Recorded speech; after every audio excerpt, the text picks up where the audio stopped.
La supuesta mano derecha de Hitler en Argentina y la pregunta, ¿su paso por San Luis?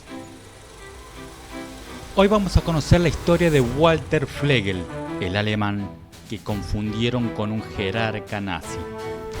Muy buenas a todos, soy Julián Pampillón y este es el primer relato del cofre.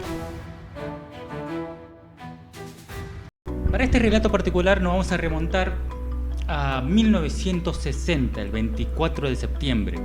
Imagínate que llegas de trabajar, te bajas del colectivo, querés simplemente ir con tu familia, día normal, y te detiene la Policía Federal. Sin mediar palabras, te lleva a la jefatura central y recién al séptimo día de la detención te enteras por qué te agarraron. Recién cuando te liberan al último día, te dicen, no, te detuvimos porque creíamos que eras Martin Bormann, el secretario privado de Hitler. Bueno, eso le ocurrió a Walter Flegel, que había llegado al país desde Alemania muchos años atrás. Primero le agregamos un poco de contexto histórico a la situación. La historia de Flegel ocupó la atención de los argentinos cuando el mundo buscaba en todos los rincones posibles a los oficiales nazis que habían huido de Alemania tras la caída del Tercer Reich. Un misterioso listado alertó de que ese alemán de ropas humildes, pobre, no era otro que el mismísimo Bormann, desaparecido como un fantasma realmente el 30 de abril de 1945 en el búnker del Führer y reaparecido decenas de veces en sitios tan distantes como Moscú, la Ciudad del Cabo, Sydney, Bariloche, el sur de Chile, en todos lados. Pero bueno, de Bormann nos vamos a ocupar un cachito más adelante. El 24 de septiembre de 1960 a las 9 de la mañana declara Flegel en la oficina de la Dirección Coordinación Federal de la División de Asuntos Extranjeros de la Policía Federal. Dice que nació el 11 de noviembre de 1912 en el pueblo de Pegalinen, provincia de Insterburg de la Prusia Oriental. Habla que es hijo de Berta Hangel, de Andrés Flegel, también que es un sereno y tiene domicilio en ese momento en Zárate, en la provincia de Buenos Aires. También vale agregar que estamos en pleno comienzo del siglo XX, el auge de las olas inmigratorias en Argentina y en Sudamérica. Millones de personas llegaron a Argentina escapándose de la guerra, escapándose de la pobreza y en el país encontraron un refugio válido para poder emprender y desarrollar una nueva vida. Argentina no fue el único lugar. Brasil, Uruguay, Chile también recibieron miles de inmigrantes y es en Chile en donde Flegel tiene su primera vivencia en Sudamérica. Según su declaración, llegó a Chile en febrero de 1930 con 16 años como tripulante de un barco carguero de 10.000 toneladas. En ese momento comienza con tareas rurales y no mucho más. Pero en 1931 decide cruzar a Argentina ante la falta de trabajo. Y el cruce por cordillera es realmente increíble. Lo hace solo, lleva muy pocas cosas, lo pone en el lomo del caballo y emprende el viaje. Desde la localidad chilena de Maipo por el paso de Laguna Diamante hasta el pueblo de San Carlos en Mendoza. Ahí está alrededor de 3 meses, se asienta en una finca, le dan refugio, le dan comida, le dan algo para hacer, un poco de trabajo, no mucho más. Si bien se asienta en la localidad, decide mudarse a un pueblito cerca de Malargüe ante la falta de trabajo. Pero había una característica que tenía nuestro amigo. Era un malandra. Claro, la situación no era para nada fácil, ni para él, ni para el resto, ante la falta de trabajo. Hasta ese momento sin consecuencias, llega 1932 y se desata un fenómeno climático bastante particular, una erupción volcánica.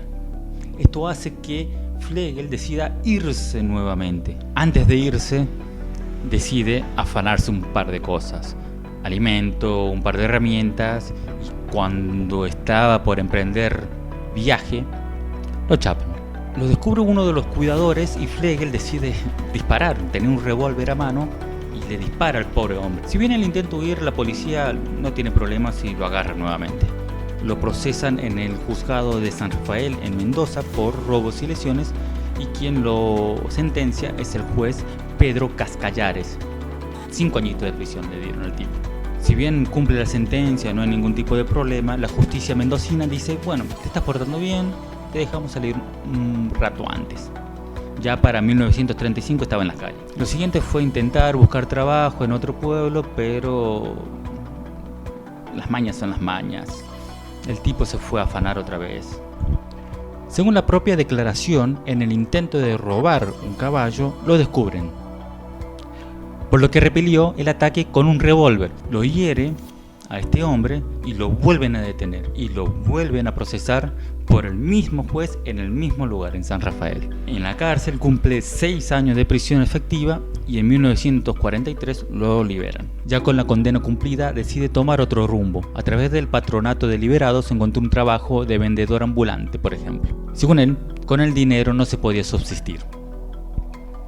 Y eso lo trae a Villa Mercedes, acá, a San Luis. Durante un tiempo, precisamente por un año, el hombre vende diarios, atiende almacén, intenta hacer changas, etcétera, etcétera, etcétera. En 1944 decide hacer otro cambio de rumbo, se va a San Juan. A partir de ahí comienza a trabajar en una empresa constructora encargada de levantar la nueva casa de gobierno. Es sereno, es almacenero. Claro, la compañía constructora recorría todo el país, iba a Buenos Aires, a Corrientes, a Misiones, etc. Es acá que nuestro personaje se casa. ¿En dónde? En Paso de los Libres, en Corrientes. Dato fundamental de la historia. Lo siguiente fue viajar a Villa Ballester, en la provincia de Buenos Aires. Se quedó un tiempo en un edificio de otro alemán, de Thomas Knopf, donde residió durante 7 meses hasta 1948. Ahí es trasladado a Zárate. Logra establecerse con su familia en los alrededores del arsenal de Marina mientras duraba la construcción del alojamiento para personal de tropas y suboficiales. Luego de 2 años logra comprar una casa prefabricada, muy modesta, y tiene 3 hijitos. Y en la declaración lo siguiente también es interés para la historia. Le preguntan si se siente observado. Él dice que no, que nunca sintió nada de eso, que solamente se dedica a trabajar y que nada es fuera de lo común. Cuenta que no asiste a fiestas, clubes ni nada, y que solo acude a las obras. Le preguntan si mantiene contacto con otros alemanes o si mantiene una relación con familiares en el país. A todo dice que no por su carácter de retraído. El hombre mantenía, sí, relaciones con su hermana, que se intercambiaban cartas. Hasta acá, la declaración de Flegel y su historia de cómo ingresó, cómo se quedó, cómo delinquió sobre todo, hasta esa fecha, el 24 de septiembre de 1960, cuando es detenido. Vamos. Y hay otro documento que habla de una posible huida de Bormann a Argentina. Toman un reporte de Colin Lewson, un corresponsal del Daily Express de Londres, y que dice que Bormann no ha desaparecido hace 15 años en las ruinas de Berlín, sino que recién hace 2 años fallece de muerte natural en Argentina, que llegó en el 48, luego de su paso por España y Portugal, y que comandos israelíes lo siguen muy de cerca, pero que nunca lograron dar con él. Habla también del encubrimiento del gobierno de Perón, de arreglos con la administración nacional, y atento, que fallece en Paso de los Libres, lugar en donde se casó Flegel. Claro, la Policía Federal, al avanzar los días, comienza a solicitar reportes a, por ejemplo, las cárceles en donde estuvo Flegel para corroborar la historia y la declaración del tipo. Más tarde se agregan más testimonios para poder comprobar que Flegel no es Bormann.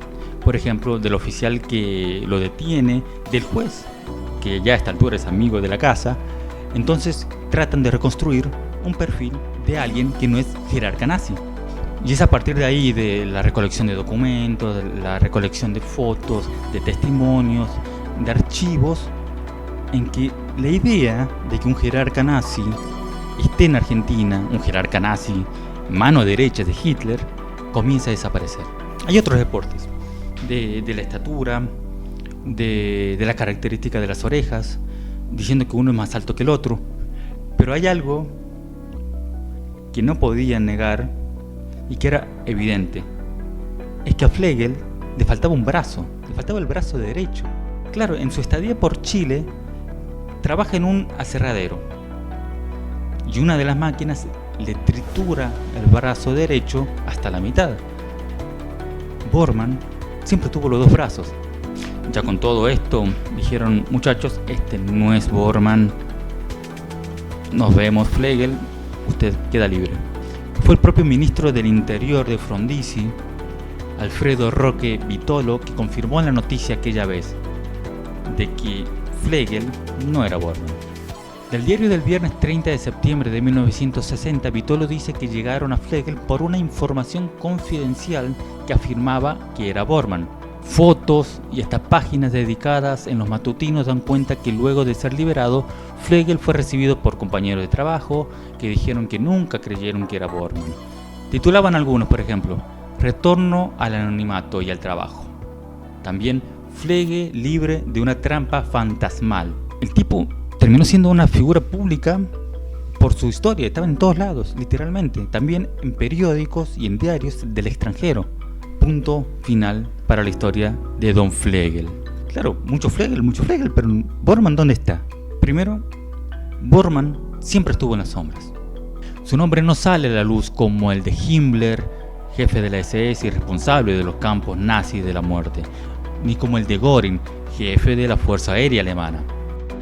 Se movía entre las influencias, se movía entre las conexiones de autoridades y la llegada al poder era obvio. Acumuló un inmenso poder dentro del Tercer Reich, usando su posición de secretario privado de Hitler para poder controlar el flujo de información y el acceso al propio Hitler. Era la puerta que podía blindar a Hitler. Pero bueno, ¿qué termina pasando con Bormann? ¿Realmente murió? ¿Vivió? ¿Qué pasó? En ese lapso, 57 versiones diferentes sobre su paradero u avistamiento. Bormann no aparecía. En 1965, la revista alemana Stern, a través de su periodista Bohem von Lang, reveló que Bormann estaba muerto y que sus restos habían sido enterrados cerca de una antigua plaza de exposiciones vecina a la estación de Lehrter de ferrocarril de Berlín. Más allá de los trabajos periodísticos y del informe contundente, la versión no caía bien, porque descreían básicamente. El 28 de diciembre de 1972, en medio de las excavaciones por parte de trabajadores de ese lugar, se toparon con huesos, con cráneos inclusive. Los forenses determinaron que habían rastros de cristales en las dentaduras de 2 esqueletos, que suponían que habían ingerido cianuro para poder morir. Los registros dentales reconstruidos sirvieron también para identificar el cadáver de Bormann. Definitivamente era Bormann. En 1998, con la técnica del ADN en total desarrollo, Alemania ordenó una nueva identificación, esta vez genética. Los científicos del Instituto de Medicina Forense de la Universidad Ludwig Maximilians de Múnich compararon el ADN de los huesos de Bormann con una prueba de sangre de una mujer de 83 años, una familiar lejana, podríamos decir, de Bormann. La información genética coincidió. El fantasma dejó de ser fantasma. Finalmente, los restos de Bormann fueron incinerados y arrojados al Báltico en 1999. Hasta acá el relato de nuestro amigo Flegel. Espero que les haya gustado y estén atentos porque va a haber más historias. Gracias.